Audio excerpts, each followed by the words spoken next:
Olá, eu sou o professor Maurício Fidelis. Estou aqui hoje para a nossa quarta aula sobre a história da educação física. Na nossa última aula, nós falamos sobre a Grécia Antiga, as contribuições que a Grécia Antiga deu, por que é importante que um profissional de educação física entenda aquilo que aconteceu na Grécia Antiga e como que aquilo que aconteceu tem eco e ecoa e influencia diretamente aquilo que nós vivemos hoje e que tem relação direta com a nossa prática profissional. Então é importante que a gente entenda que, por exemplo, a questão dos gregos com os Jogos Olímpicos e tudo aquilo que os Jogos Olímpicos representavam para aquele período, como que isso foi tão forte, tão impactante, que transcendeu todo esse tempo e que, em um determinado momento, pela beleza do que aquilo representava, pela força daquele movimento, aquilo foi resgatado, ressignificado, aprimorado e que hoje nós convivemos de 4 em 4 anos com os Jogos Olímpicos da era moderna. Outra coisa importante que os gregos também nos deixou, ou nos deixaram, é a questão de um modelo de beleza. E como que esse modelo de beleza estava diretamente conectado com uma questão que para eles era essencial, que era a virtude. Então, a pessoa virtuosa, ela tinha uma conexão, uma relação direta com a beleza, mas até mesmo a beleza que era apreciada pelos gregos, que era almejada por eles, tinha um significado e uma significância diferente daquilo que nós hoje temos enquanto busca. Por exemplo, você entra agora dentro de uma academia e muitas delas estão lotadas. Às vezes você olha num raio pequeno de ação, você vê ali academias muito próximas uma da outra e as pessoas estão ali. Uma acaba não interferindo na outra, na existência da outra, e quando você bota uma lupa, quando você vai olhar os objetivos de muitas pessoas que estão ali naquele ambiente, isso tem uma relação direta com uma busca, o enquadramento daquilo que hoje nós preconizamos como beleza, como ideal de beleza. E, de certa forma, isso tem uma relação direta com a questão dos gregos. A nossa educação, a própria filosofia grega, aquilo que se desenvolveu enquanto matemática naquele período, entre tantas outras coisas,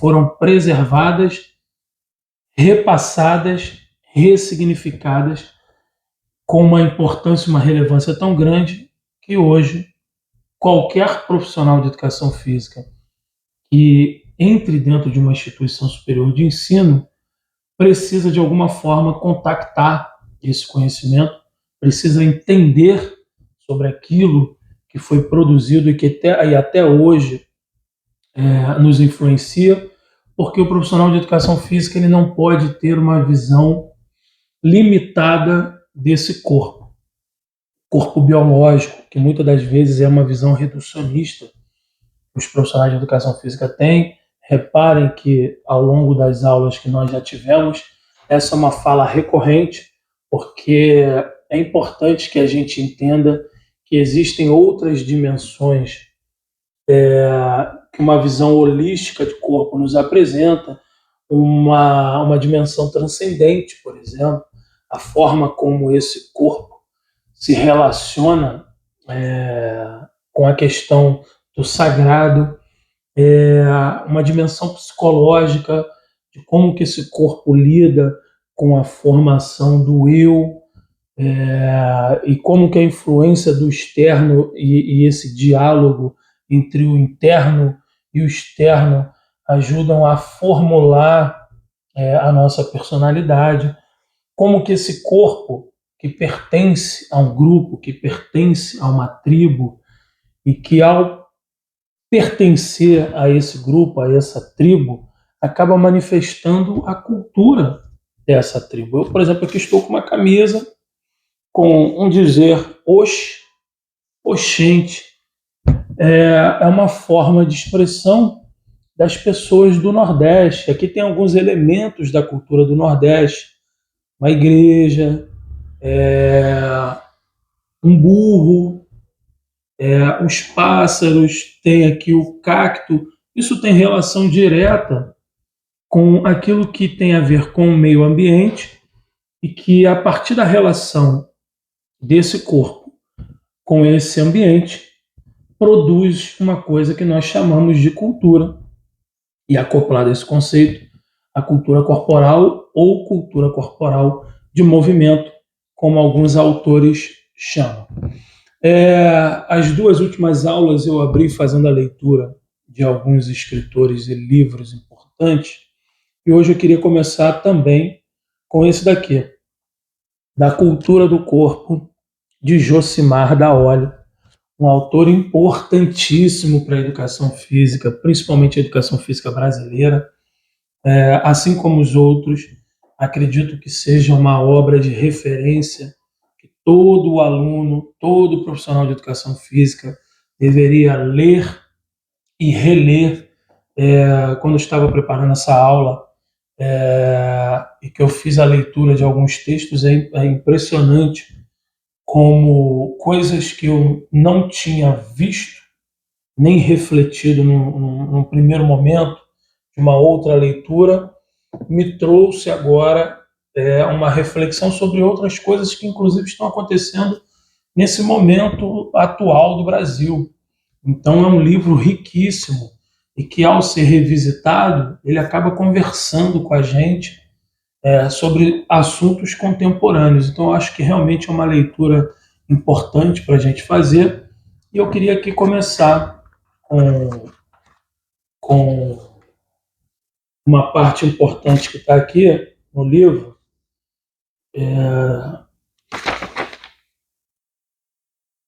Deixa eu só achar aqui.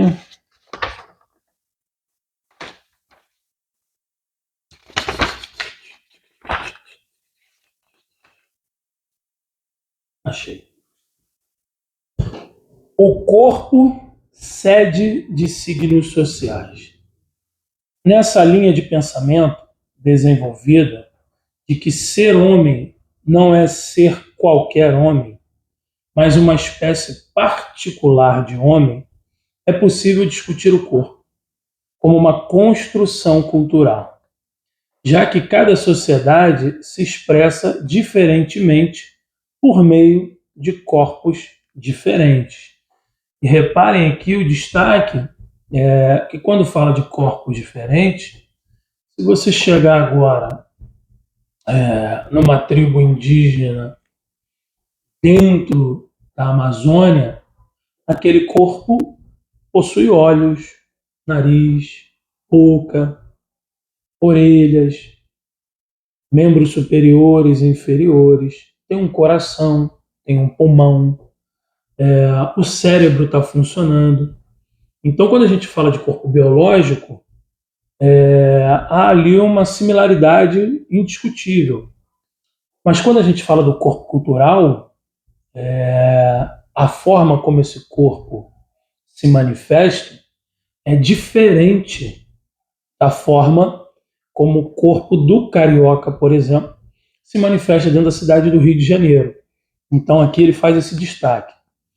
Todo homem, mesmo inconsciente desse processo, é portador de especificidades culturais no seu corpo. Torna-se humano. Tornar-se humano é tornar-se individual. Individualidade é esta que se concretiza no e por meio do corpo. E aqui ele cita Rodrigues: o mais natural, o mais concreto, o primeiro e o mais normal patrimônio que o homem possui, o corpo. Então, esse é um livro importante porque ele faz uma análise, ele apresenta o corpo dentro de uma perspectiva antropológica, dentro de uma perspectiva cultural, de como esse corpo carrega em si signos, códigos simbólicos que conversam e se comunicam com aquela localidade. Vou dar um exemplo aqui. Se você chegar agora no sertão do Nordeste, se você caísse agora no sertão do Nordeste, sem conhecer aquela localidade, você precisaria desenvolver um conhecimento específico para que você pudesse atuar naquele meio de forma a sobreviver, a viver naquele lugar. Então, muito provavelmente, a vestimenta que você desenvolveria estaria conectada e adequada, por exemplo, à caatinga. O vaqueiro dessa localidade, ele usa uma roupa diferente. Ele monta no cavalo de forma diferente, por exemplo, do que um vaqueiro do Rio Grande do Sul. A roupa do vaqueiro do Rio Grande do Sul é uma roupa diferente. A forma como ele anda no cavalo é uma forma diferente. A forma como ele se desloca no tempo e no espaço é uma forma diferente. Isso tem relação direta com esse diálogo que existe entre o corpo e o meio, e que, ao dialogar com esse corpo e com esse meio, ocorre uma produção de conhecimento, ocorre a organização de uma cultura, para que, ao ser incluído nesse processo de humanização, que domestica um espaço, que domestica uma localidade, isso vem a partir da produção de um conhecimento muito específico. Eu tenho certeza que se eu fosse tirado daqui agora e fosse jogado dentro de uma tribo indígena, dentro da Amazônia, eu, Maurício, teria uma dificuldade muito grande de sobreviver naquele lugar, porque o meu corpo, a cultura que eu desenvolvi, a cultura na qual eu nasci, não tem conexão direta com aquela localidade. Então eu teria dificuldade de sobreviver ali, vide as ameaças, por exemplo, como um mosquito, como uma cobra, ou como qualquer outro animal que tivesse ali, que muito provavelmente um indígena daquela localidade que já domesticou aquele lugar, que já desenvolveu uma cultura específica para aquele lugar, conseguiria fazer com o menor risco possível. E ao tirar a pessoa de uma determinada localidade e trazer, por exemplo, para um centro urbano, embora talvez alguns riscos fossem menores, a adaptação a esse lugar poderia ser também de grande dificuldade. Eu dou o exemplo do meu avô. Meu avô é um nordestino da Paraíba, que durante um tempo, e ele sempre trabalhou a vida toda na roça, e durante um tempo ele veio para o Rio de Janeiro.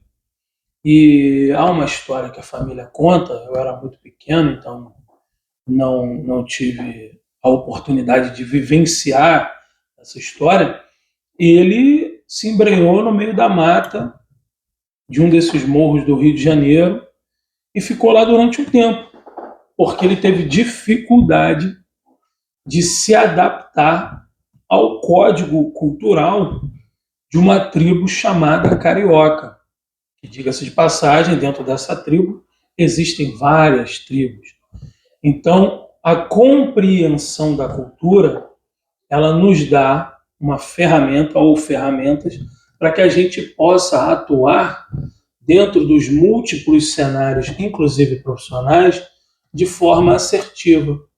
Vou dar aqui um outro exemplo de uma experiência que eu tive. Num determinado momento aí, eu estive dentro de um shopping do Rio de Janeiro, aonde a maioria das pessoas que frequentam esse lugar são pessoas com uma situação socioeconômica privilegiada. E caminhando por ali, num determinado momento, uma criança se desvencilhou dos seus pais. E a mãe chamou e veio correndo. E eu fiz ali que provavelmente qualquer pessoa faria. Vi uma criança correndo e eu segurei. E na hora que eu segurei, ela não falou nada. A criança não falou nada, não fez nada. Olhou para mim e fez isso. Então, muito provavelmente, um profissional que entende determinados códigos, que entende determinadas culturas, ele vai saber como proceder em determinados lugares. Vou pegar aqui dois exemplos, numa perspectiva de caricatura, inclusive, tá? Uma coisa é você ser personal trainer de uma pessoa com uma condição socioeconômica elevada, por exemplo, no Leblon. Essa pessoa que tem uma vivência diferente da maioria dos brasileiros, ela vai olhar para você de uma forma. Nesse mesmo dia, você pega trem, ônibus, seu carro e se desloca para uma sessão com personal em Bangu, que é um bairro suburbano, muito provavelmente para atender, às vezes, uma pessoa que trabalhou 8 horas por dia, que encarou um trânsito 2 horas para ir, 2 horas para voltar, e que, fazendo um esforço econômico, se organizou para poder ter um personal também. Então, a forma como essa pessoa vai enxergar você, a forma como essa pessoa vai interagir com você, a forma como essa pessoa vai estabelecer um diálogo com você, provavelmente terá relação direta com o seu mundo e com a sua cultura, que muito provavelmente, apesar de ser morador do Rio de Janeiro, será diferente desse outro personagem que eu ilustrei aqui.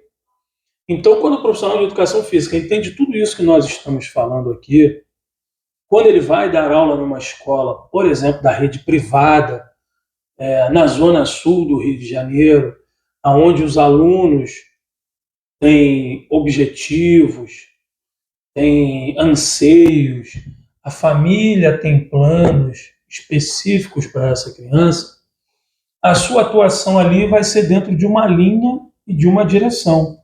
Agora, quando você sai de lá e vai dar aula numa escola pública de Santa Cruz do Rio de Janeiro, dentro de uma comunidade, as perspectivas, as realidades, talvez até mesmo os objetivos daquela criança estar dentro da escola, será diferente daquela criança da Zona Sul.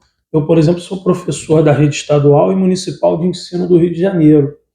E eu já tive e ouvi casos de crianças que estavam matriculadas na escola e tinham como motivação primária não o ensino, mas o Bolsa Família e a merenda escolar, porque vem de uma realidade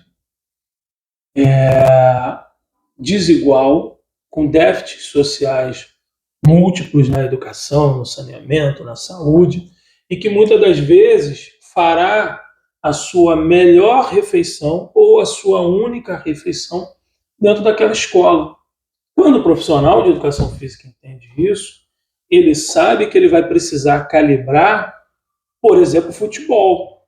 Ele sabe que o futebol que ele ministrou dentro da Zona Sul do Rio de Janeiro para crianças que fazem parte, pertencem a uma categoria social que tem privilégios socioeconômicos elevados, ele sabe que o futebol que ele vai dar ali não pode ou não deveria ser o mesmo futebol que ele ministraria ou ministrará dentro daquela escola, dentro de uma comunidade em Santa Cruz. Por isso, a compreensão disso que nós estamos falando aqui nessa quarta aula ao longo desse tempo é importante, porque é importante que o profissional de educação física entenda sobre essas questões. E para trazer luz a isso, eu queria ler aqui um outro trecho do livro. Mauss, que é o autor que ele cita, considerou os gestos e os movimentos corporais como técnicas criadas pela cultura, passíveis de transmissão através das gerações e imbuídas de significados específicos. Então, quando você pega um garoto da comunidade que está dançando o passinho, para ele, aquele passinho, ele tem um significado, uma significância diferente de uma criança que de repente vai estar numa festa dentro de um grupo que pertence a uma elite econômica, que também vai estar ali dançando o passinho, mas essa galera que está ali de repente se apropriando de um movimento cultural oriundo das comunidades, principalmente das comunidades cariocas, para eles esse passinho vai ter um outro significado que não é o mesmo.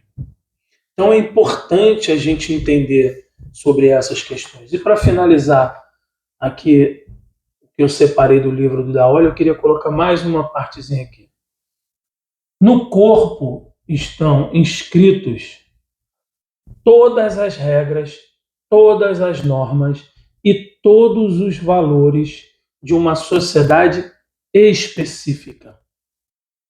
Por ele ser o meio de contato primário do indivíduo com o ambiente que o cerca.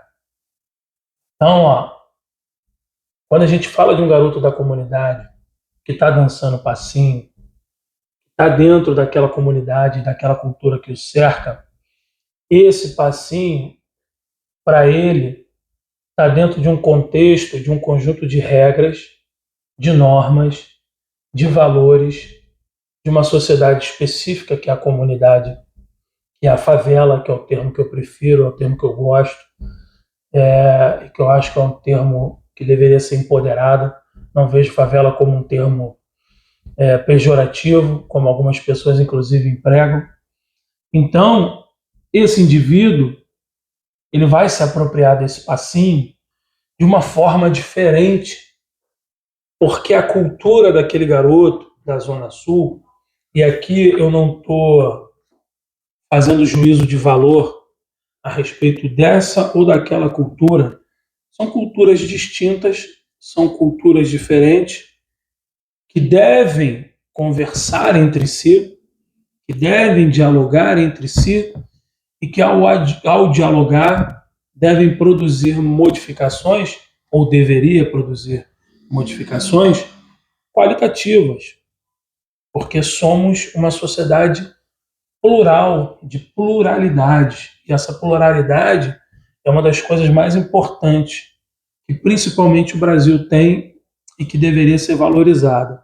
Então, quando o profissional de educação física entende essa questão, a chance dele fazer intervenções dentro desse contexto que aprimorem esse indivíduo como cidadão, como membro de uma sociedade, é maior. Quando ele chega lá e bota a bola para rolar sem nenhum propósito, vou ensinar as regras do futebol, vou ensinar a jogar o futebol dentro de um contexto, por exemplo, escolar, a chance, inclusive, dele prejudicar determinados códigos é grande. Quando a gente fala de um esporte de alto rendimento, essa preocupação, ela também é uma preocupação importante, mas ela acaba não sendo primária, porque ali você está formando um atleta para uma competição. Mas entender os códigos simbólicos, entender a história de um determinado povo, pode dar a esse profissional a chance de ter sucesso. Pegar aqui um treinador de alto rendimento de futebol que vai trabalhar com um time muçulmano. Então ele sabe que num determinado momento do dia, aqueles jogadores vão parar, vão se virar para a Meca e vão começar a fazer a oração deles. Isso tem a ver com a cultura, isso tem a ver com a cultura corporal, isso tem a ver com a religião daqueles profissionais. E você entender isso, entender a relevância disso, a importância disso, faz com que você seja um profissional que tem muita chance de dar certo, de ter muita chance de ter sucesso, porque você entende elementos básicos dos grupos dos quais você irá trabalhar, ok? A sociedade que nós vamos falar hoje, o passeio que nós vamos fazer hoje, é um passeio de uma sociedade que também nos influenciou profundamente, que também nos legou uma gama de conhecimento muito grande em várias áreas, na filosofia, na arquitetura, nas leis, na língua, no idioma falado por nós, e também na nossa cultura corporal. Então é importante que a gente tenha o entendimento do que significou a Roma antiga e como que compreender a Roma antiga é como se colocássemos um espelho na nossa frente e olhássemos para nós mesmos e trouxéssemos à memória o nosso passado, no que diz respeito à organização desse DNA cultural que nós estamos estudando nesse período. Então, nós vamos começar aqui com a história da educação física. Aqui no slide está Império Romano, mas o correto seria botar aqui a Roma Antiga, porque o Império Romano não começou como Império Romano, como nós vamos ver. O Império Romano começou como uma monarquia, depois como uma república, e depois ele migrou para aquilo que nós conhecemos e estudamos muito, que é o Império Romano. Mas antes da gente fazer essa viagem pelo Império Romano, na nossa última aula sobre a Grécia, pelo grande tempo que a aula nos tomou, não deu para a gente falar do Agogê, que é o sistema educacional dos espartanos. Esse sistema refere-se à educação rigorosa e obrigatória para os homens espartanos na Grécia Antiga. Esse sistema ele iniciava-se aos 7 anos e estendia-se até os 30 anos. Visava formar cidadãos soldados, altamente disciplinados e guerreiros eficientes. A educação era holística, envolvia o treinamento físico, intelectual e moral, com foco na resistência, na força e no combate. O primeiro período dessa educação começava ali entre os 7 e 17 anos. Em todas as aulas eu falo como eu sou um apaixonado por cinema, como que o cinema me ajuda, inclusive, a organizar dentro da minha cabeça determinados conteúdos teóricos. E aqui nesse momento, quando você assiste o primeiro filme do 300, e você vê ali aquele momento da criança sendo retirada, treinada, precisando matar um lobo. Está exatamente dentro dessa primeira fase aqui, que é onde o foco estava no desenvolvimento físico e na resistência, com exercícios destinados a fortalecer o corpo e ensinar as bases da disciplina militar. Além do treinamento físico, os jovens aprendiam leitura, escrita, música e dança, elementos considerados fundamentais para a formação do caráter. O outro momento acontecia ali entre os 18 e 19 anos. Esse período servia como uma transição, onde os jovens eram preparados para as responsabilidades mais sérias. O treinamento tornava-se mais intenso, com ênfase em táticas de combate e sobrevivência. O segundo momento ali entre os 20 e 29 anos, já nessa fase avançada, os espartanos eram considerados soldados em pleno direito, prontos para participar de campanhas militares. Mesmo assim, eles continuavam a viver em comunidades e a seguir um regime estrito até atingir a plena cidadania, que acontecia aos 30 anos. Aqui nós estamos falando de Esparta, mas quando a gente fala da Grécia, principalmente de Atenas, existe um modelo de educação conhecido como paideia. Na Grécia Antiga, esse sistema representava o sistema de educação que tinha a formação ética, abrangendo a formação física, intelectual e moral do indivíduo, para que se tornasse um cidadão completo e apto a contribuir positivamente para a sociedade. Esse conceito não se limitava à instrução escolar, mas também incluía a transmissão de valores culturais e éticos, visando a formação de um homem de bem com habilidades para liderar e ser liderado. Um dos filmes que eu sugeri, que foi Alexandre o Grande, ali no começo dele, mostra o Alexandre ali na pré-adolescência, talvez, junto com outros meninos, sendo instruído por um filósofo, que até é um filósofo famoso, mas me deu um branco aqui agora, mas que no filme é mencionado, e mostra como esse sistema de ensino se desenvolvia para aquelas crianças, para aqueles adolescentes. E dentro desse sistema tinha uma perspectiva da formação integral. A paideia visava desenvolver o indivíduo em todas as suas dimensões, não apenas intelectualmente, mas também fisicamente, moralmente e aqui um ponto importante, emocionalmente. A educação intelectual. A paideia incluía disciplinas como gramática, retórica, música, matemática, geografia, história natural e filosofia. Formação moral e ética. Essa questão da ética é uma coisa muito forte na Grécia e principalmente em Atenas.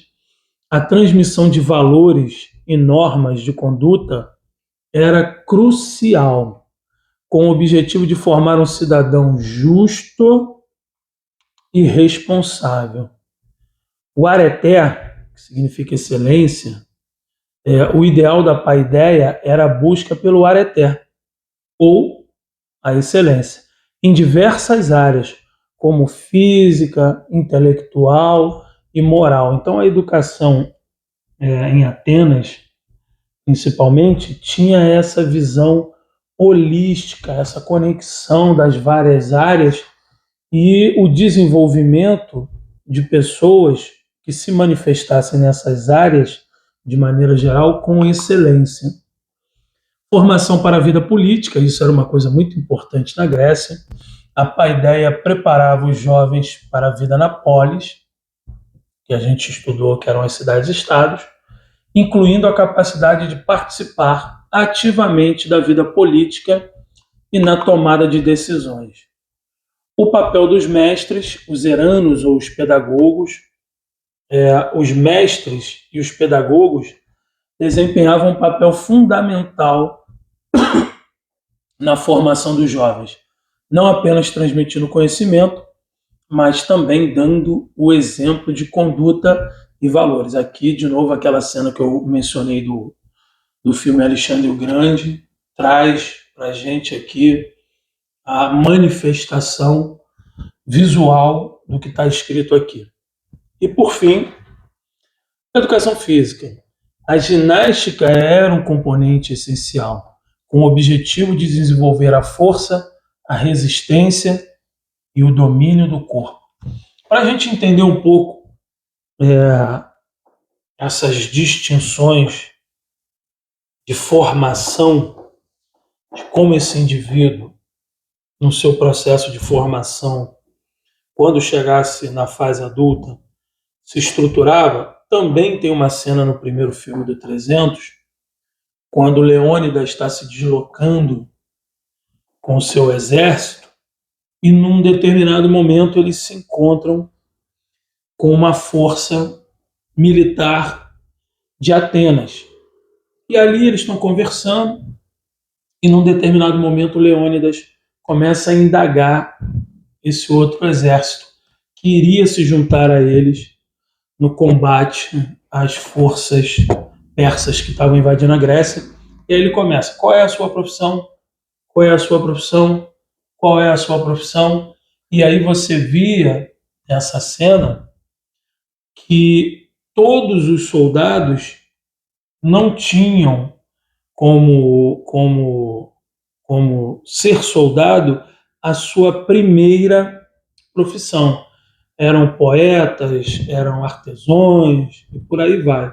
E aí, nesse momento, Leônidas se vira para a tropa e pergunta para eles qual é a profissão deles. E fica claro que é um grupo de profissionais, de guerreiros profissionais, de guerreiros preparados para a guerra. Então a gente acaba vendo, inclusive, esse choque dessas duas sociedades e da formação desses dois povos nessa cena, que acaba ilustrando muito bem isso que a gente viu. Eu não queria começar falando sobre a Roma Antiga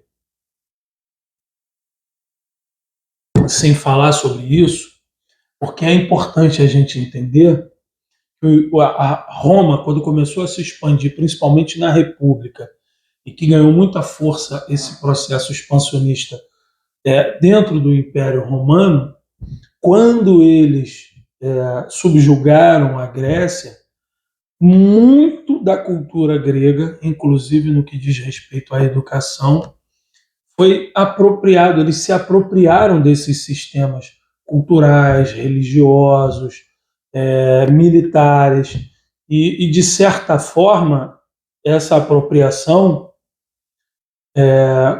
quando absorvida, junto com outras culturas que acabaram sendo absorvidas também pelo Império Romano, formou aquilo que nós conhecemos como uma das maiores potências militares do mundo. Foi a primeira cidade com mais de 1 milhão de habitantes. Então, Roma, realmente, para aquele período, para aquele tempo, era uma potência gigante. E isso tem a ver, em alguma medida, com aquilo que eles pegaram de conhecimento do povo grego também. Mas não somente isso, tá? Porque Roma é muito mais do que só aquilo que eles se apropriaram, que às vezes eu me lembro na escola de ouvir professores falando que a cultura romana era a cultura grega, mas com outros nomes, principalmente dos deuses, e num discurso muitas das vezes que desqualificava aquilo que era a cultura romana de fato, de verdade. Muito provavelmente a maioria dos alunos de educação física, dos profissionais de educação física, já se depararam com essa frase: mente sã em corpo são. É uma frase muito famosa, principalmente dentro da educação física. Eu vejo muitos colegas de profissão, muitos alunos que às vezes postam essa foto, essa mensagem, essa fala nas suas redes sociais e muitas das vezes, inclusive, sem entender o motivo disso. aqui a gente já começa, inclusive, a ver uma influência do povo romano, inclusive dentro de uma linha de pensamento da educação física no Brasil, que muitas das vezes adota essa frase, inclusive, como uma filosofia de trabalho. Mente sã em corpo são. De onde veio isso? É uma citação latina que deriva da 10ª sátira do poeta romano Décimo Júnior Juvenal. No contexto, a frase é parte da resposta do autor à questão sobre o que as pessoas deveriam desejar na vida. E aqui eu trago uma parte do poema, da sátira, que fala sobre isso. Deve-se pedir em oração que a mente seja sã num corpo são. Peça uma alma corajosa que careça do temor da morte, que ponha a longevidade em último lugar entre as bênçãos da natureza, que suporte qualquer tipo de labores, que desconheça a ira, nada cobice e creia mais nos labores selvagens de Hércules do que nas manifestações, nos banquetes e camas de plumas de um rei oriental. Revelarei aquilo que podes dar a ti próprio. Certamente, o único caminho de uma vida tranquila passa pela virtude. Então, ó, aqui inclusive a gente já viu ali uma coisinha dos gregos, essa questão da virtude. Dentro da cultura grega, o trabalho ele era diretamente antagônico ao ócio. Tanto é que a palavra ócio ela tem essa essência de ser o negócio. Então ele nega o negócio, ele nega o trabalho. Então o ócio ele tinha uma característica e uma importância dentro da sociedade grega diferente daquilo que tinha na sociedade romana. Tanto é que ele fala aqui, ó, que suporte qualquer tipo de labores, que essa pessoa tenha em alguma medida, ou que ela encontre em alguma medida, o prazer no trabalho. Então a sociedade romana já começa aqui a ressignificar e distinguir uma visão a respeito do trabalho em relação àquilo como os gregos percebiam essa questão do trabalho, ok? A Roma Antiga foi uma civilização que se desenvolveu na Península Itálica, crescendo de uma pequena cidade às margens do rio Tibre para um vasto império que dominou grande parte da Europa, norte da África e Oriente Médio. A história de Roma é geralmente dividida em 3 períodos: monarquia, república e o império. E aí a gente vai ver um pouquinho as características de cada um desses momentos históricos da Roma Antiga. Legado: a civilização romana antiga teve um enorme impacto no mundo, influenciando na cultura, o direito, a língua, a arquitetura, a política, a filosofia. O Império Romano foi uma das maiores e mais duradouras civilizações da história, e seu legado continua a ser sentido até hoje. A República Romana e depois o Império expandiram-se consideravelmente, controlando um vasto território que incluía a Península Itálica, a Península Ibérica, a África do Norte, a Grécia, a Ásia Menor e o Egito.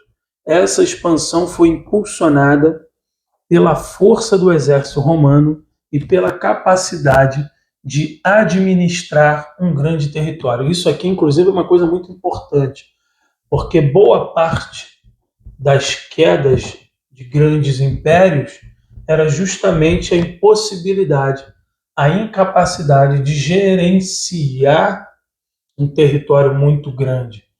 E Roma conseguiu estruturar um sistema que permitiu ao imperador, ao Senado, num outro momento, gerenciar essa quantidade gigante de territórios que eles dominaram e fazer a manutenção disso por séculos. Então, esse sistema administrativo desenvolvido por Roma também é uma coisa muito importante, não é a essência da nossa aula aqui, mas é bom fazer esse destaque. Sociedade romana. A sociedade romana era hierárquica, com elite, patrícios, controlando o poder político e econômico, os plebeus, que eram a maioria da população, e que lutaram por seus direitos e conquistas, obtendo algumas concessões ao longo da República. Então é importante, inclusive, fazer aqui esse destaque, que uma das coisas que que a Roma antiga nos legou foi o direito. E boa parte daquilo que foi organizado dentro do direito romano é fruto da tensão, das tensões que se estabeleceu entre patrícios e plebeus. Então, num determinado momento, as lideranças políticas da época precisaram organizar ações para estabilizar a relação desses dois grupos, e parte da estabilização é fruto de uma organização das leis, que a gente vai passar aqui muito rapidamente. Como eu já disse, não é parte do que o nosso curso preconiza, mas é importante a gente saber, e a gente não precisa aprofundar aqui, mas para aqueles que têm interesse é uma coisa legal de se estudar. O declínio e a queda, o Império Romano do Ocidente começou a declinar no século IV depois de Cristo, devido a problemas internos, como crise econômica e a invasão de povos bárbaros. O Império Romano do Ocidente foi considerado como tendo caído em 476 depois de Cristo, quando o último imperador romano do Ocidente foi deposto. É importante a gente fazer essa sinalização também, que num determinado momento o Império Romano se dividiu em Império Romano do Ocidente e Império Romano do Oriente. E o Império Romano do Ocidente ele acabou caindo primeiro e chegando ao fim primeiro do que o do Oriente, ok? Como eu vou ficar falando isso a aula toda, eu sou um apaixonado por cinema, eu gosto de cinema, eu gosto de filme, eu gosto de série. E o filme Troia nos apresenta um personagem que tem relação direta com a mitologia romana, como a gente vai ver aqui agora. Ali no final do filme de Troia, quando o príncipe de Troia está tirando a Helena de dentro de Troia, ele encontra com Enéas e entrega a espada de Troia na mão dele. E ele foge com seu pai e vai embora. Bom, essa foi a participação de Enéas no filme de Troia. Só que Enéas foi um personagem dentro da história muito importante, que infelizmente o filme não teve tempo de dar a devida atenção ao que ele representou para a história. E aqui eu só queria resgatar um pouquinho do que foi a história de Enéas, porque ele tem relação direta com a formação de Roma, e a gente vai entender por quê. Enéas é um personagem da mitologia greco-romana, cuja a história é contada na Ilíada de Homero e, sobretudo, na Eneida de Virgílio. Segundo a lenda, Enéas foi o mais famoso dos chefes troianos. Filho da deusa Afrodite, que na Roma era chamada de Vênus, e de Anquises, filho de Capes, filho de Assaraco, o rei da Dardânia. Era casado com Creusa, filho do rei Príamo e de Écuba. Tinha um filho Lulo, que na literatura romana era chamado de Ascânio. Enéas fundou a cidade de Lavínia. E por que saber sobre Enéas é importante? A relação de Roma com Enéas, um herói troiano, é fundamental na mitologia romana e no mito de fundação da cidade.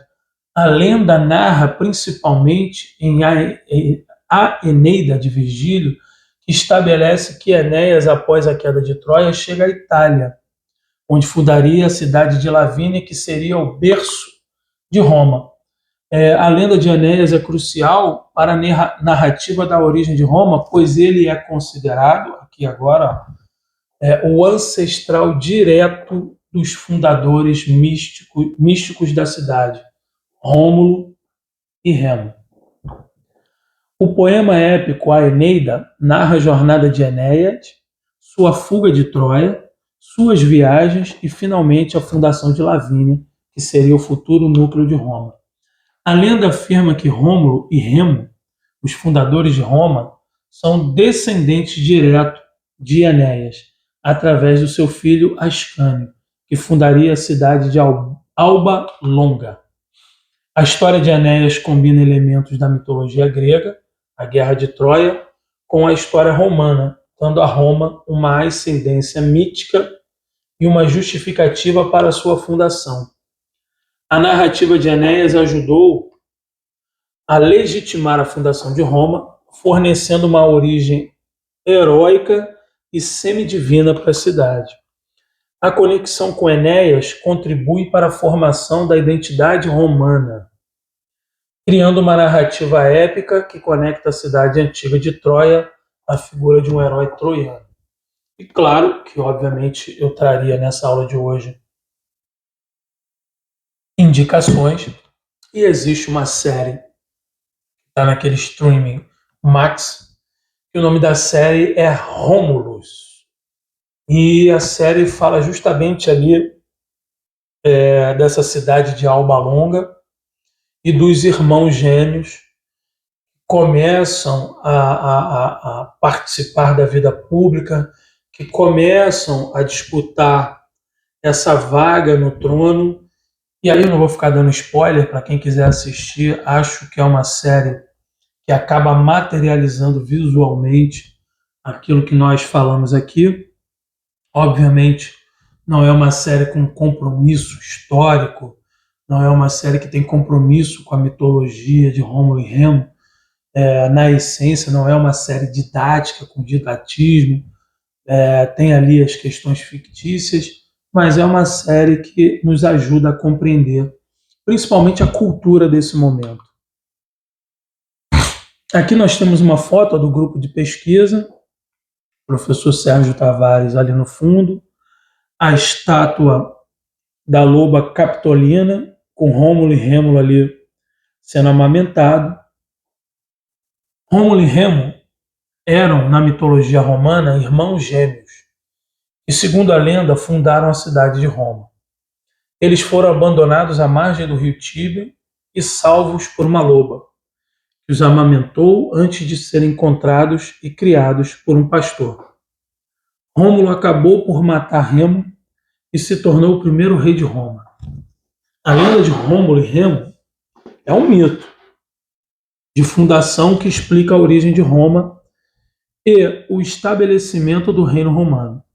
Eles são considerados figuras centrais na mitologia romana, e sua história é contada em diversas fontes antigas, como Tito Livio e Virgílio.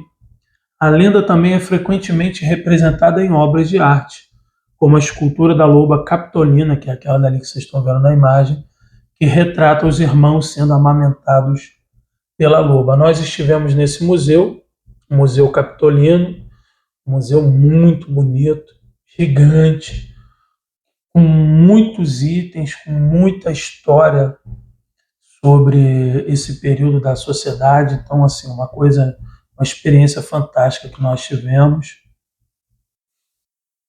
A monarquia romana foi o período inicial da história de Roma.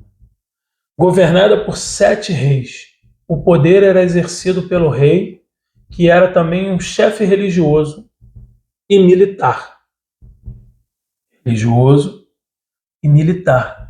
Aqui eu quero trazer à memória, quando a gente estudou a pré-história, na nossa primeira aula da História da Educação Física, que num determinado momento, dentro das tribos, começam a emergir um personagem que começa a dominar com mais eficiência os movimentos do que os demais membros da tribo. O saltar, o rolar, o correr, o agachar, o trepar, entre outros movimentos, esse personagem, que no futuro ficou conhecido como guerreiro, ele vai, à medida que a história vai se desenvolvendo, que as sociedades vão se organizando, esse personagem começa a ganhar uma proeminência, ele começa a ganhar um status, ele começa a ganhar uma condição diferenciada dentro da nossa sociedade. Sem entrar no mérito da questão, na história recente, por exemplo, do nosso país, nós tivemos aí uma discussão se as Forças Armadas brasileiras elas são ou não são poder moderador, que tem papel de decisão e de trazer uma paz entre os poderes. Como eu disse, não é a pretensão entrar aqui no mérito dessa questão, mas o fato de ter um artigo na nossa Constituição que dá um destaque sobre o papel das Forças Armadas dentro da nossa sociedade já ilustra o que aquele guerreiro lá da pré-história, que foi evoluindo dentro das estruturas sociais, chegou ao ponto, e aqui eu não faço juízo de valor sobre isso, mas chegou ao ponto de ganhar um destaque dentro de um dos documentos, se não o documento mais importante de um país, que é a sua Constituição. E aqui, esse rei, para além da questão militar, ele ainda exerce um outro poder, que também é muito importante, que é o poder religioso. Então, na maioria das monarquias, inclusive, existia essa crença de que o rei era uma pessoa enviada dos deuses ou de Deus para representar os deuses ou representar Deus, dependendo da sociedade, obviamente, na Terra. Então, era uma divindade. Então, aqui o rei ele concentra em si essas duas representações importantes, que é a do militar, do guerreiro e do religioso, que de certa forma fala, conversa e interpreta aquilo que as divindades ou a divindade têm a dizer para a sociedade. O poder do rei, que era a figura central do governo, detendo o poder executivo, judicial e religioso, com o apoio do Senado e da Assembleia Curiata. Então reparem aqui que o Império Romano ele tinha a figura do rei, que não governava sozinho, mas que dependia também do apoio do Senado e dessa Assembleia Curiata. O Senado era um conselho composto por representantes das famílias patrícias, falamos sobre isso lá atrás, que assessorava o rei e tinha o poder de veto sobre as leis. E a Assembleia Curiata, reunida por representantes das tribos romanas, ratificava leis, tratava de assuntos jurídicos e, em alguns períodos, tinha maior influência, inclusive, que o Senado, na eleição do rei. Então, reparem que a monarquia romana ela tem essa característica. O rei era eleito, obviamente não era eleito pelo povo, não tinha isso que temos no Brasil, era uma eleição muito restrita ali, as pessoas que tinham esse poder de decisão precisavam ter algumas características específicas, tinham que ser cidadãos romanos, não podiam ser mulheres, não podiam ser escravos, não podiam ser estrangeiros. A divisão social dessa sociedade se dava na sociedade romana, era dividida em patrícios, a nobreza, os plebeus, comerciantes, artesãos, etc., clientes, que eram ligados aos patrícios, e os escravos. Só fazendo aqui um destaque para a questão do escravo. Para você ser escravizado, isso só podia acontecer em duas questões. Quando um povo guerreava com outro, e o povo que perdia a guerra acabava sendo escravizado. E a outra era por dívida. Você fazia um empréstimo, por exemplo, não conseguia pagar e você era escravizado por causa disso. Depois, o direito romano, quando foi se ajustando, inclusive dentro daquelas tensões que eu falei entre os plebeus e os patrícios, essa questão da escravização por dívida acaba caindo. O primeiro rei aí foi Pompílio, obviamente, primeiro que eu digo, depois de Rômulo. Túlio, Hostílio, Anco Márcio, Tarquínio Prisco. Aqui existem algumas coisas que marcaram o exercício do poder desses reis. Sérvio Túlio, Tarquínio o Soberbo, que, diga-se de passagem, foi o último rei. Era casado com uma das filhas de Sérvio Túlio, quando decidiu tomar o poder degolando o sogro. Apesar de tocar novas obras estruturais na cidade, era considerado um déspota, pois confiscou diversos bens de famílias romanas influentes, e o seu reinado foi a ruína. Então, reparem, toda a sociedade tem, que costuma ser dividida por classes, existe aquela classe econômica que, de certa forma, detém o poder, principalmente o poder econômico. E quando, de alguma forma, essa classe se vê ameaçada por algum motivo, ela se movimenta. Foi assim, inclusive, ao longo da história do Brasil. Foi assim na história romana. E aí, por conta disso, nós tivemos o fim da monarquia. A monarquia romana chega ao fim com a expulsão do último rei etrusco, Tarquínio o Soberbo. Durante seu governo, Tarquínio perseguiu membros do Senado e aqueles que considerava inimigos entre os patrícios e os plebeus. Diante dessa sua impopularidade, o Senado romano foi ganhando cada vez mais força e Tarquínio perdeu a autoridade. A partir da expulsão de Tarquínio, que morreu em exílio nas proximidades de Nápoles, tem início em Roma a República.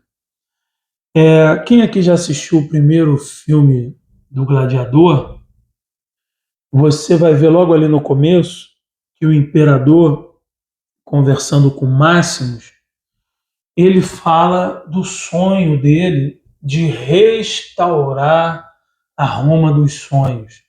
E a Roma dos sonhos não era aquela que se transformou naquele império, inclusive violento, mas aquela Roma que tinha no Senado a representação do povo, através dos patrícios e dos plebeus. Era uma outra Roma que tinha como meta servir ao público, e não o contrário, não o público servir a imperadores, no caso mais antigo ali, aos reis, aos donos do poder.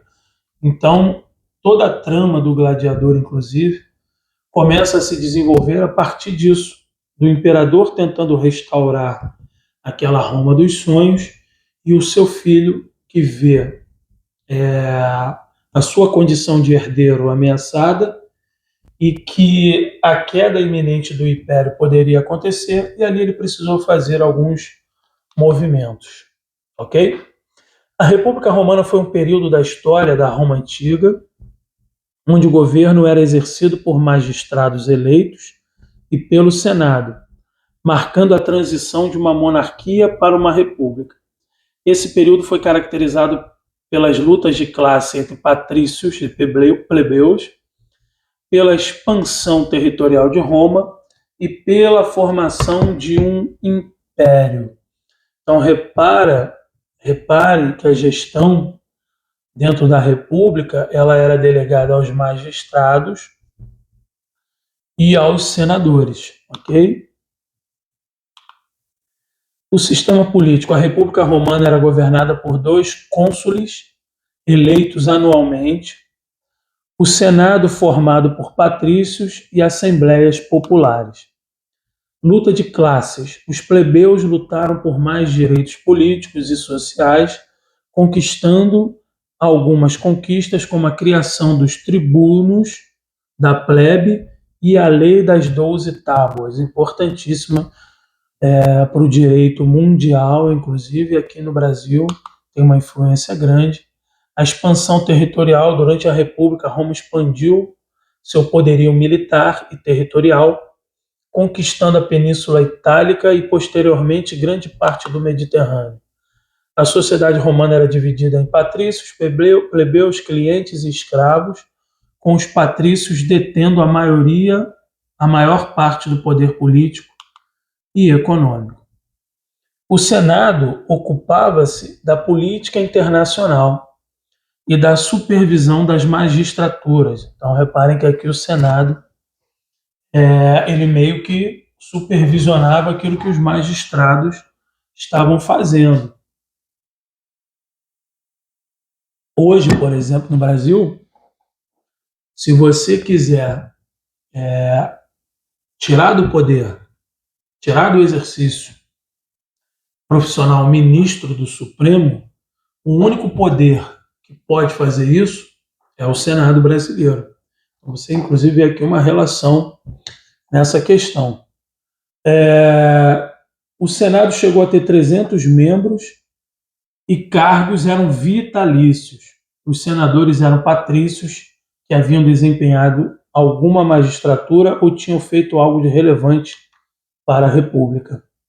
A magistratura romana. Para ser magistrado era preciso ser cidadão romano e dispor de uma renda de acordo com o cargo desempenhado. Os magistrados tinham lugares privilegiados em cerimônias públicas e espetáculos, bem como o uso de cores diferenciadas de acordo com seu cargo. Que cargos eram esses? Então aqui a gente tem o cônsul, exercia o comando militar. No Gladiador 2, quem quer entender o que é esse cargo, é só prestar atenção ao longo da história no personagem que ganha corpo com o ator Denzel Washington. Então, é um filme que também ilustra isso aqui. No caso de guerra ou do impedimento de um dos cônsules, eram substituídos por um ditador. Este tinha 1 ano de mandato e poder absoluto sobre os cidadãos romanos. Funções principais de um cônsul. O cônsul tinha a responsabilidade de executar as leis e os decretos do Senado. Ele liderava o exército romano em campanhas militares e era responsável pela defesa do Estado. O cônsul supervisionava a administração das províncias, a gestão das finanças públicas e a segurança interna de Roma. Ele representava Roma em tratados internacionais e outras relações diplomáticas. O cônsul presidia as reuniões do Senado e tinha direito a voz e voto. A República Romana, o pretor era um magistrado com funções judiciais e administrativas. Ele era responsável por administrar a justiça, principalmente na cidade romana, e também podia exercer funções de governos em províncias, como administrar as finanças e o comando do exército. Eu já tinha em uma das aulas sugerido assistir a série The Chosen, e para você entender o que é o papel de um pretor, inclusive essa imagem aí é de um pretor que aparece na série, então acaba ilustrando também isso que a gente está vendo aqui na aula. Os pretores urbanos, praetor urbanos, eram responsáveis por julgar casos civis entre os cidadãos romanos, enquanto os pretores peregrinos, praetor peregrinos, tratavam de conflitos entre romanos e estrangeiros. A administração e o governo. Com o aumento do território romano, os pretores passaram a ser enviados para as províncias para exercer funções de governo, administrando as finanças e comandando as forças armadas. Lembra que a gente falou que Roma criou um sistema de gestão que permitiu administrar uma grande quantidade de terra, um território muito grande, e que isso foi possível durante séculos. Os pretores tinham um papel fundamental nesse processo. Os pretores tinham a faculdade de editar editos, que eram normas jurídicas que, embora não fossem leis propriamente ditas, tinham um papel fundamental na formação do direito romano, adaptando-o às necessidades da sociedade. Os pretores tinham o poder de julgar casos e interpretar o direito, sendo que seus editos estabeleciam normas para a prática jurídica.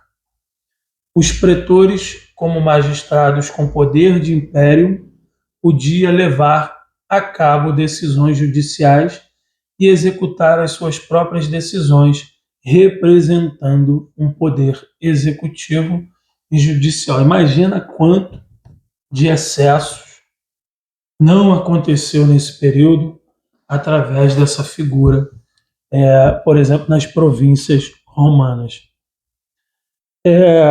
Na República Romana, o edil, que é um outro profissional dentro dessa magistratura, era um magistrado responsável por supervisionar os serviços públicos, mal comparando um prefeito, como a manutenção de edifícios, estradas, abastecimento de água e organização de jogos e eventos. Também fiscalizava o comércio e, em algumas ocasiões, tinha funções de policiamento. A manutenção dos edifícios públicos, supervisão dos serviços públicos, organização de jogos e festivais, fiscalização do comércio, funções de policiamento, tinha a ver com a função dos edis. A edição e a atuação. O cargo de edil foi criado em 496 para auxiliar os tribunos da plebe. Havia dois tipos de edis: os edis plebeus, eleitos pelos plebeus, e os edis curules, eleitos pelos patrícios. Então, reparem que quando a gente falou das tensões entre as duas classes, isso daqui já é uma coisa que surge a partir desse embate. O termo edil curul, ou curules, indicava que eles tinham o direito de usar a cadeira curul, cadeira de marfim, um símbolo de autoridade. Os edis eram eleitos anualmente pela Assembleia Tribal ou pelas Assembleias Centuriatas, dependendo da sua origem, plebeu ou patrícia. Os seus poderes eram limitados e não podiam interferir nas decisões de outros magistrados mais poderosos, como, por exemplo, os cônsules. A República Romana, o censor era o magistrado de grande importância responsável por realizar e manter o censo da população, fiscalizar a moralidade pública, administrar os bens do Estado. Além disso, os censores tinham o poder de nomear senadores, controlar as finanças e conceder contratos públicos. Ele realizava a contagem da população, censo, tá vendo? Outra conexão. Fiscalizar a conduta dos cidadãos, punir aqueles que se desviassem dos costumes romanos e promover a ordem social. Gerir os recursos do Estado, incluindo agricultura, minas e obras públicas, conceder contratos para a construção de obras públicas, como estradas e pontes, selecionar os senadores que compunham o Senado romano, supervisionar as finanças do Estado, incluindo impostos e contas públicas. Na República Romana, o questor era um magistrado responsável pelas finanças do Estado e tinha funções administrativas e logísticas, podendo incluir também a liderança e o comando militar quando atribuído a governadores provinciais.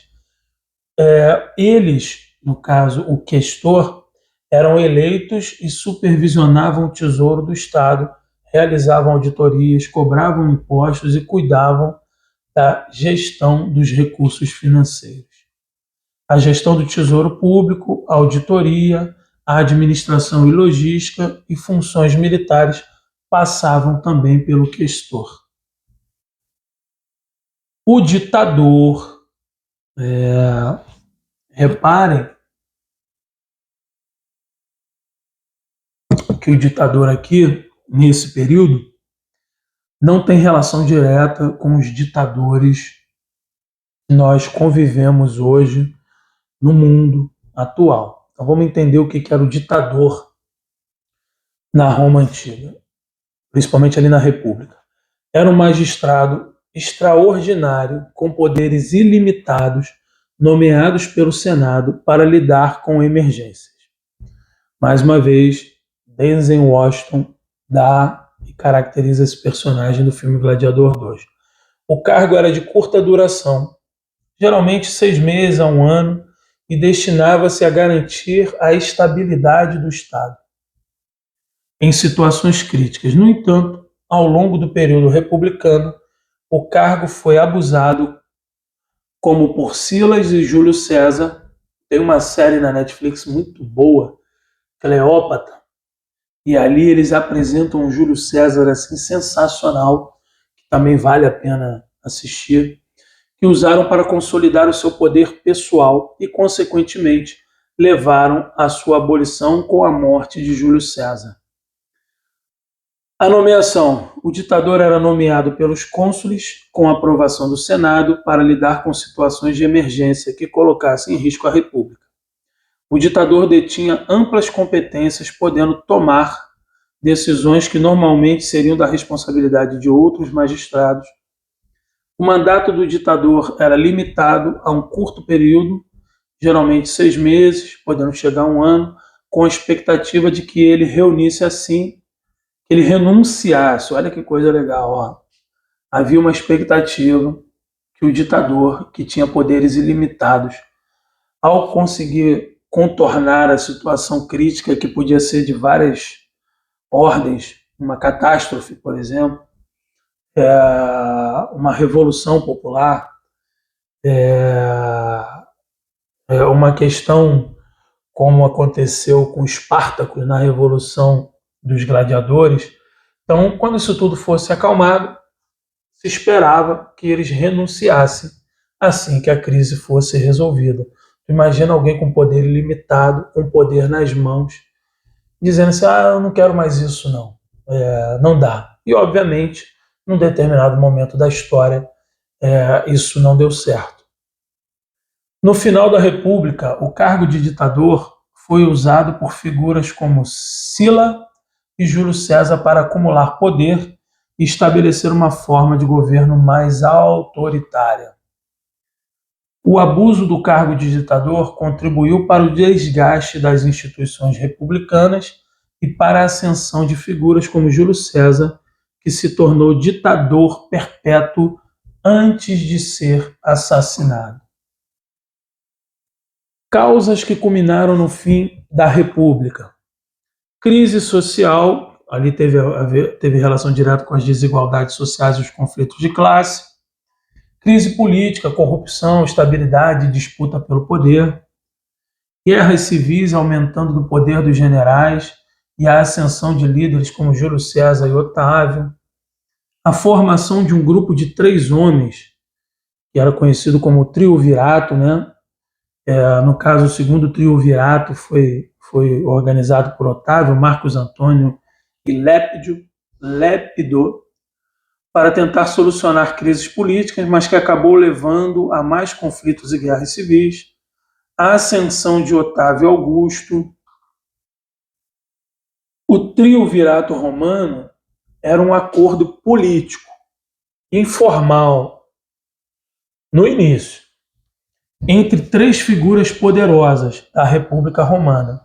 A série Cleópatra, que eu falei da Netflix, também mostra muito bem isso aqui, com o objetivo de controlar o poder e influenciar as decisões políticas. Havia 2 triunviratos principais. O primeiro triunvirato, composto por Júlio César, Crasso e Pompeu, e o segundo triunvirato, formado por Marco Antônio, Lépido e Otávio. A República Romana e a República Brasileira, embora compartilhem o nome, apresentam diferenças significativas em sua estrutura. A República Romana era uma forma de governo antiga, com instituições como os cônsules e o Senado, enquanto a República Brasileira é uma república moderna, com divisões de poderes e sistema de votos mais abrangentes.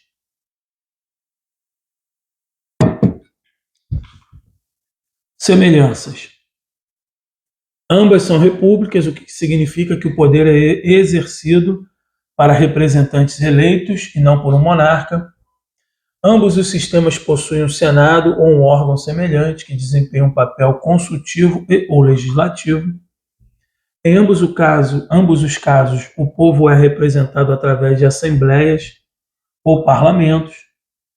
Em ambas as repúblicas, os cidadãos têm direitos e deveres perante o Estado. Isso pode incluir direitos como liberdade de expressão, direitos legais e políticos, assim como os deveres como pagamento de impostos e o cumprimento das leis. O sistema legal brasileiro tem influência direta do romano, assim como de outros sistemas legais europeus. Isso pode ser considerado uma conexão indireta entre a República Romana e a República Brasileira. Diferenças: a República Romana não tinha a clara divisão dos poderes, as formas de eleição e voto eram bem diferentes. Na República Romana, que não tinha um sistema eleitoral moderno, a cidadania era um conceito mais restritivo na República Romana, geralmente limitado a homens livres. A República Romana tinha uma sociedade com escravidão, o que não existe na República Brasileira. E base da economia romana tinha relação direta com a questão da escravidão. A República Romana era governada por 2 cônsules eleitos, enquanto a República Brasileira tem um presidente eleito diretamente.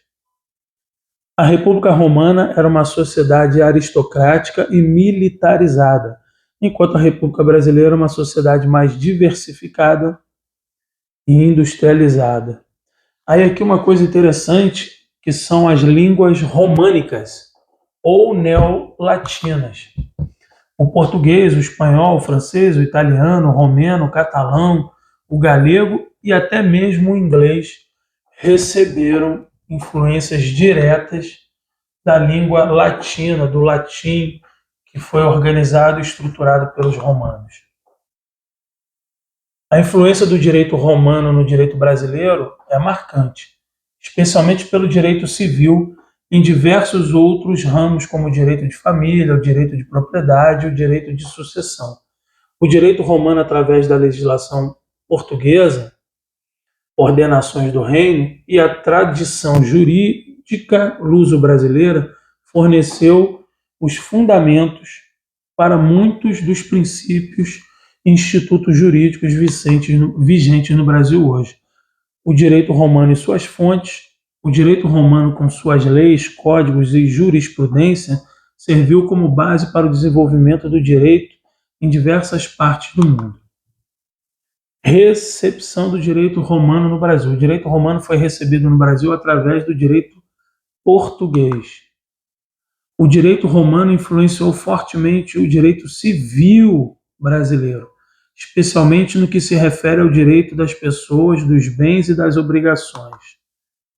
Em suma, o direito romano deixou um legado duradouro no direito brasileiro, influenciando diversas áreas do conceito jurídico. Aqui a gente passa muito rapidamente, mas só para a gente entender a potência desse império e como que ele influenciou diretamente o mundo contemporâneo, e nesse mundo contemporâneo o Brasil. A transição da República Romana para o Império foi um processo gradual, marcado por conflitos internos, ascensão de figuras poderosas e eventual centralização do poder. A República, que durou cerca de 500 anos, viu seu declínio devido a guerras civis, rivalidades políticas e a crescente centralização do poder na mão de generais como Júlio César. Guerras civis, a ascensão de generais, aquele guerreiro que foi se organizando e ganhando força, e que inclusive estruturou um sistema de treinamento e que deu aos movimentos uma condição utilitarista, tinha uma utilidade. Então ele começa a ganhar força e aqui aquele guerreiro que foi se organizando ao longo do tempo começa a ter a ascensão na figura do general, que foi um dos fatores de queda da República. Crises sociais e econômicas, centralização do poder numa pessoa. O segundo triunvirato contribuiu para isso. Augusto Otávio, após a vitória sobre Marco Antônio e Cleópatra, foi declarado imperador e assumiu o título de Augusto, marcando o início do Império Romano e a consolidação de um governo centralizado. Então, na Netflix tem uma série também da Cleópatra, trava a língua isso, hein? Que também é magnífica e fala muito bem disso daqui, recomendo. A principal diferença entre a República Romana e o Império Romano reside no sistema de governo. A República era caracterizada por um governo republicano, com representantes eleitos pelo povo, enquanto o Império era um governo monárquico, com um imperador no topo. No entanto, houve semelhanças como a manutenção de instituições republicanas, como o Senado no Império inicial. Ali no Gladiador 2, inclusive, a gente vê o Cômodos tendo dificuldade para gerenciar Roma por conta da presença do Senado, que acaba sendo uma pedra ali no caminho dele. Sistema de governo. A República Romana era uma forma de governo republicano, onde o poder era exercido por representantes eleitos pelo povo. O Império, por outro lado, era um governo monárquico com um imperador que detinha o poder absoluto. Na República, o poder era centralizado. Na República, o poder era dividido entre os órgãos como o Senado e os magistrados, e no Império, o poder era centralizado na mão dos imperadores. Natureza da política. A República era caracterizada por conflitos políticos e rivalidades entre diferentes facções. O Império foi, nos seus primeiros séculos, marcado por uma maior estabilidade política. Senado. O Senado continuou a existir no Império Romano, embora com menos poder do que na República. O Senado mantinha um papel consultivo e era composto por aristocratas. Outros cargos eletivos. A maioria dos cargos eletivos que existiam na República também continuaram a existir no Império, embora com menos autonomia. Tanto na República como no Império foram caracterizados por expansões territoriais, e a cultura romana, com a sua língua, literatura, arquitetura e leis, continuou a ser a base da cultura do Império, mesmo depois da queda da República.